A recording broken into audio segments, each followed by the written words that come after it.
hemostasis session 2, and we have discussed vascular constriction and platelet slug formation in the first session, and this session is continuing along with the blood clot formation, and first we'll have an overview of the clotting proteins as well.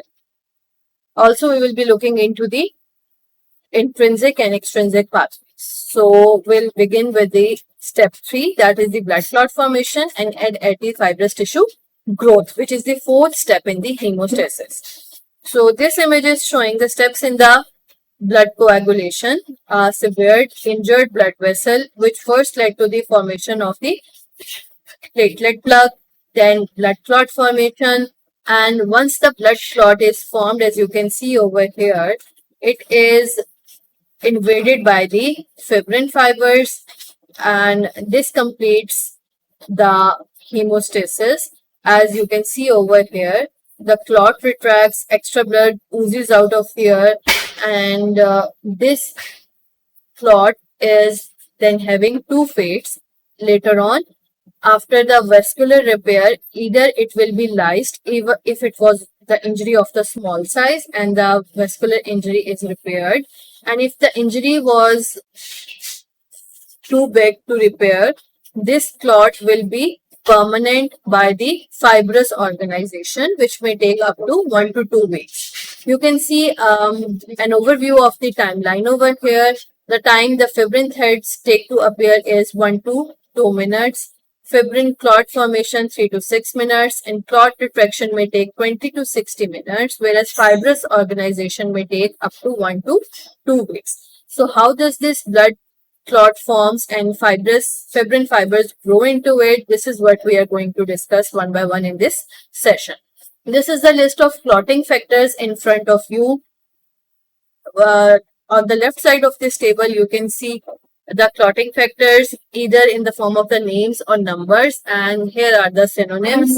And this is the list which is most commonly used these days, and this is the older one which is now less used or sort of obsolete, you can say.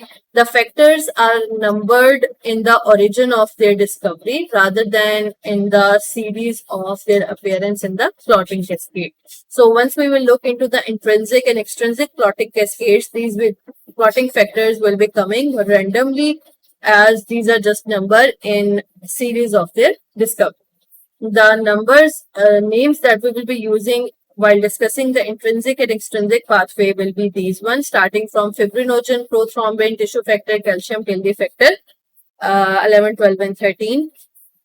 And you can also appreciate over here that platelets is also shown in the list of the clotting factors. As we discussed in the previous session, that platelets have an indirect role to play in the clotting cascade as well.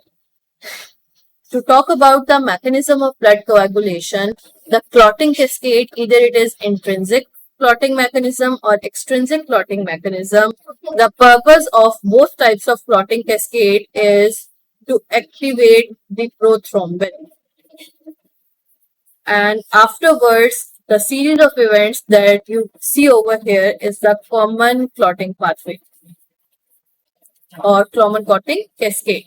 Both intrinsic and extrinsic pathway will converge over here for the activation of prothrombin. So what activates prothrombin is the prothrombin activator. We will discuss the details of this prothrombin activator separately in the intrinsic and extrinsic coagulation pathway. Once this prothrombin is activated, this protein will convert into thrombin. So let's get back to the list of the clotting factors and see where prothrombin lies. Basically, this is the factor 2, which is the start of the common clotting cascade. Once this is activated in the presence of only calcium, this will convert into thrombin. What is the role of this thrombin then? The role of the thrombin is to convert fibrinogen into fibrin monomer. Fibrinogen is a large polypeptide and thrombin will convert it into the fibrin monomer. Let's get back to the previous slide and see fibrinogen is the first clotting factor. So in the presence of activated thrombin, the fibrinogen is converting into fibrin monomers, which again only in the presence of calcium will form the fibrin fibers. So a large polypeptide fibrinogen converted into fibrin monomer, and in the presence of calcium, it converted into fibrin fibers which will invade the clot. These fibrin fibers need to be cross-linked, and for their cross-linking, again the thrombin is playing its role. And how thrombin is playing its role? By activating another factor called as fibrin stabilizing factor. So thrombin has a dual role to play. One, thrombin is leading to formation of fibrin fibers, and then it is leading to their cross-linking by activation of fibrin stabilizing factor. Again, you can see over here, fibrin stabilizing factor is the factor number 13. So common clotting pathway is involving the activation of factor 2, that is thrombin. This thrombin converts fibrinogen to fibrin monomers to fibrin fibers, and again it has a role to play in cross-linking of those fibrin fibers by activation of factor 13, that is fibrin stabilizing factor. And once the fibrin stabilizing factor is formed, the blood clot will be now stable and activated fibrin monomers would be there with the platelets entrapped inside, and this will stop the blood loss from the site of injury. Again, it has dual fate. Either it will be lysed after 1 to 2 weeks and the vessel wall will be repaired, or it will lead to fibrous organization and this clot will be permanent to repair the injured site of the vessel wall. Now, how this prothrombin is activated by the prothrombin activator, this is answered by the intrinsic and the extrinsic pathways. One other important thing to see over here, the fibrin monomer when organized into fibrin fibers are held by the weak hydrogen bonds, and because of the action of fibrin stabilizing factors, their cross-linking will be done by the covalent bond. So it will be stronger and not easier to break. The coagulation cascade, will it continue or will it stop? Will it either be happening or not is decided by the balance between the procoagulants and the anticoagulants, both present in the blood. The rate limiting step in the blood clot formation is this step from prothrombin to the thrombin formation, that is the prothrombin activator formation. The blood clotting process is a positive feedback phenomena, one of the very few phenomena in the body, as you discuss in your introduction to homeostasis. Blood clotting and childbirth are two positive feedback phenomena mostly in the body, otherwise homeostasis is maintained by the negative feedback phenomena. So can you appreciate any positive feedback over here? Okay, let me show you. Once the thrombin is formed, this is going to have a positive feedback on the prothrombin formation and activation. This will be having a positive feedback on the platelet aggregation as well, and activation of certain clotting factors as well. So once it is formed, this is going to stimulate all those which initiated it. The prothrombin, the clotting factors which led to the activation of prothrombin activator, and the platelet aggregation as well. And this is why we call it a positive feedback phenomenon. So how the coagulation was initiated on the first hand, the formation of the prothrombin activator. This is answered by intrinsic and the extrinsic pathways, and these pathways can be initiated by any of these following. For example, there was maybe a trauma to the vessel wall or adjacent tissue. There was a trauma to the blood itself, or maybe the blood came into contact with the damaged endothelial cells, or in vitro to a test tube. Any of these traumas can lead to activation of either intrinsic or the extrinsic pathway. Let's have a look at this again. damage to either the vessel wall or the adjacent tissue, damage to the wall itself, damage to the endothelial cell, exposure of collagen, or any other element which was supposed to be present outside the blood vessel but was exposed to the inside of to the blood. We'll begin our discussion with the extrinsic pathway. Extrinsic pathway of blood clotting will be initiated whenever there is trauma to the vessel wall or the extravascular tissue. Damage over here or damage over here will initiate the extrinsic pathway. As soon as there is tissue trauma, there will be release of tissue factor or tissue thromboplastin. What will this tissue factor do? This will activate factor 7 to factor 7A. Addition of suffix A shows the activation of the clotting factor. So, a tissue trauma occurred, extrinsic pathway initiated by activation of tissue factor, which then activated factor 7. This tissue factor is factor number 3. So, factor 3 activated factor 7. This factor 7 will activate factor 10 as in front of you. So, factor 3, 7, 10. Once the factor 10 is activated, in the presence of calcium, it will activate the prothrombin activator. Not alone factor 10A can activate the prothrombin activator, but in combination with a few other factors. Let's have a look. Factor 10A, calcium, factor 5 in combination plus platelet phospholipids. These all in combination will activate the prothrombin activator, and this prothrombin activator will convert then prothrombin to thrombin, which is the common clotting cascade.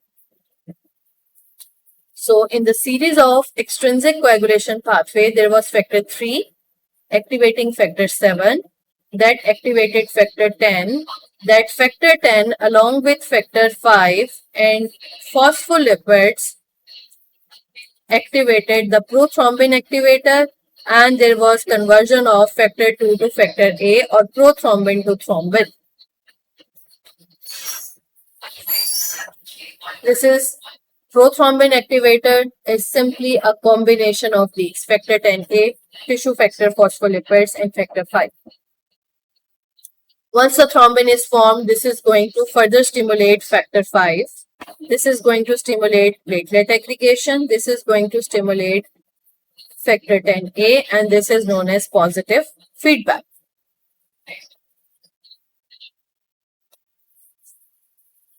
So, thrombin activates factor 5. Factor 10A initiated factor 5, but further got activated by the thrombin. Other factors you can see, factor 10A initiated, factor 5 accelerated, and phospholipids were a vehicle for that acceleration. And all three in combination, we call it prothrombin activator. In comparison, the intrinsic pathway of blood clotting is initiated whenever there is trauma to the blood. Extrinsic pathway got initiated on trauma to the vessel wall or external tissue, whereas intrinsic pathway is being activated when there is trauma to the blood. When the blood is exposed to damaged vessel wall, for example, the exposure to collagen, or exposure of blood to factor 12 or glass surface. This glass surface exposure is going to happen in experimental settings when you take a blood sample to the test tube, for example. So, any of these factors will start by activation of the factor 12, whereas the intrinsic pathway was initiated by activation of tissue factor, the factor 3. So, here the story starts from the activation of factor 12. This factor 12, when activated, will initiate or activate the factor 11. Factor 11 will activate factor 9. 12, 11, 9. Once 9 is activated, this will activate factor 10. Now, this is what is common to intrinsic and extrinsic pathway. When in extrinsic pathway factor 10 was activated, the story had reached the prothrombin activation. And again in the intrinsic pathway, if factor 10 is activated, we have reached to the prothrombin activation step. There is one more thing over here that you can see. Factor 9 is stimulating factor 10. Also factor 8 is stimulating factor 10. As that the factor 5 came into action in case of extrinsic pathway. Let me show you again. Here, the factor 10 was stimulating prothrombin activator and factor 5 came into action over here. Similarly, factor 10 is playing its role at the end of intrinsic pathway and factor 5 has come to play its action over here. Again, the prothrombin activator is the same in the intrinsic and extrinsic pathway. It is a combination of platelet phospholipid, activated factor 10, calcium and factor 5. Again, this is converting prothrombin to thrombin and thrombin will again have a positive feedback at factor 5. In extrinsic pathway, we have series of factor 3, 7, then 10. In intrinsic pathway, we have series of factor 12, 11, 9, then 10 and factor 8 played its role in between as well, as you can see over here. After factor 10 activation, this is a combination of factor 10, factor 5 plus factor 13 or triplet phospholipid, which is the prothrombin activator. Prothrombin activated into thrombin and the common coagulation pathway starts, which leads to conversion of fibrinogen to fibrin.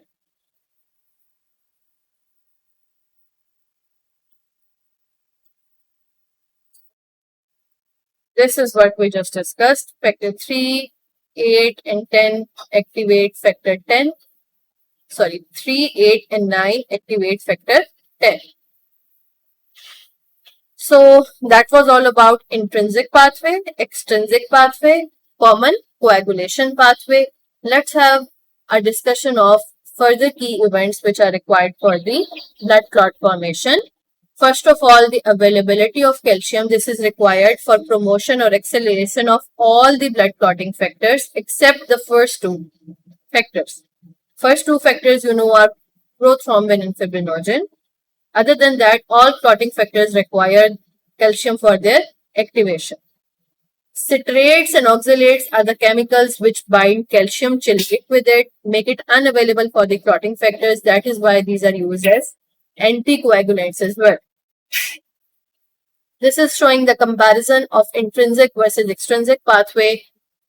Extrinsic pathway takes approximately 15 seconds to complete in comparison to 1 to 6 minutes for intrinsic pathway to complete. And I remember it by having this concept that extrinsic factor pathway is shorter, fewer clotting factors, so it requires less time. Intrinsic pathway is longer, involving many more clotting factors, so it is much longer. That's all about the clotting cascade, and we will continue with the discussion of factors that prevent clotting in the normal blood, bleeding and clotting anomalies in the blood in the next session.